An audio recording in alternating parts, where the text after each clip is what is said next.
Hello and welcome to Online Personal Watch's weekly news roundup. I'm Mark Brooks and here are the latest headlines from around the internet dating industry.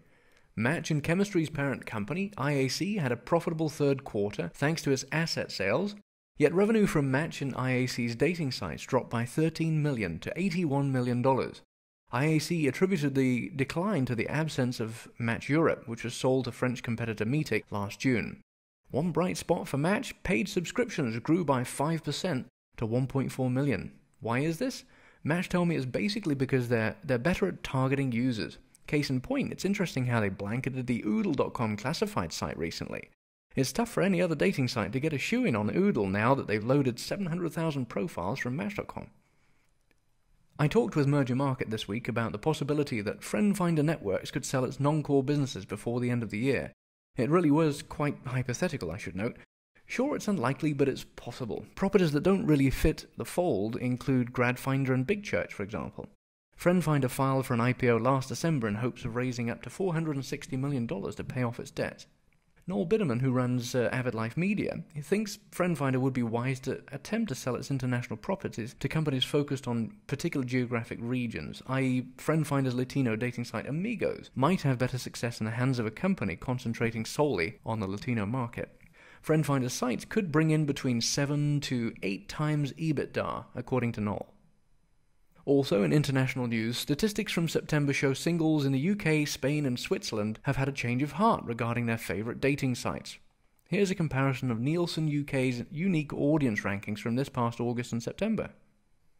As you can see, former number one Friends Reunited Dating fell to third place after it lost 100,000 unique visitors a month, in just a month. This drop-off allowed Plenty of Fish at 576,000 uniques to move into the top spot, even though the free dating site's unique audience ranking only improved by 2 points from August. Plenty of Fish also finished on top of ComScore UK's ranking for September. They estimated the site had 794,000 unique visitors. Now, why the difference between the ComScore and Nielsen numbers? Well, I've run numbers from ComScore and Nielsen as far back as 2003 and seen as much as an order of magnitude difference between them. The differences are a lot less these days, so that's a good thing.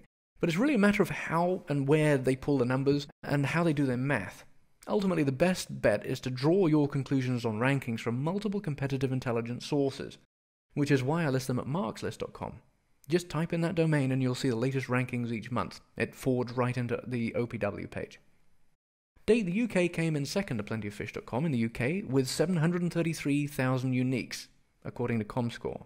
Actually, Date the UK's parent company, EasyDate, was honoured this week by Deloitte as one of the fastest growing technology companies in the UK.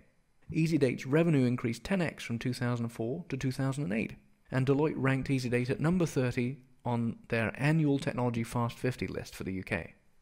As mentioned earlier, there's also a new number one dating site in Spain, according to Nielsen. Casual dating site C-Date is now in first place, after not even being ranked in the top 3 last month. C-Date saw 561,000 uniques in Spain for September. Friendscout may have lost its number 1 ranking in Spain, but the site did better in Switzerland. Friendscout24 grabbed the top spot with 73,000 uniques. Last month's number 1, Parship, fell to number 3, with 60,000 unique visitors in September. Also of note, in Germany, eDarling and B2 replaced Lumen.de and BuildContactor.de at number 2 and number 3 respectively. Interestingly, many dating sites in Europe saw a general decline in their unique audience numbers during the month of September.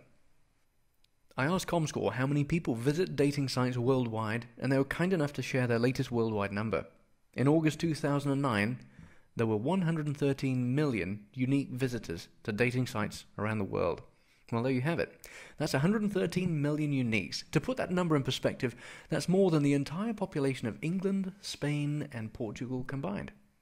For more information, visit onlinepersonalswatch.com and click on the international ranking sections, or you can just visit markslist.com to forward into the rankings. Over in China, there are more than 100 matchmaking websites. However, according to e-commerce site Alibaba.com, less than 10 Chinese matchmaking sites have over 1 million subscribers. China's largest matchmaking site is currently Zhenai.com, which has 20 million registered users. The site's membership plans range from free to $879 a year. iResearch predicts the overall online dating market in China in 2010 will reach 140 million users, generating approximately $176 million. Finally, you may have noticed that the Internet Dating Conference has had a design refresh. Did you also notice the new iDate Awards? Nominations are now open. Members of the Internet Dating Executive Alliance will be nominating most of the companies over the next couple of weeks. You can also nominate companies that you feel are the best in category. There are 11 categories this year. Please go to idateawards.com to find out more. I'll be covering this more next week. This edition of Online Personal Watch's Weekly News Roundup has been sponsored by iOvation. iOvation, helping the internet dating industry to work together to beat spammers, expose cybercriminals, and fight fraud with device reputation. That's all for this week's News Roundup. Tune in again next week as we bring you the latest and greatest from the world of online dating. No ads, no fluff, just raw news and CEO interviews. I'm Mark Brooks. Thank you.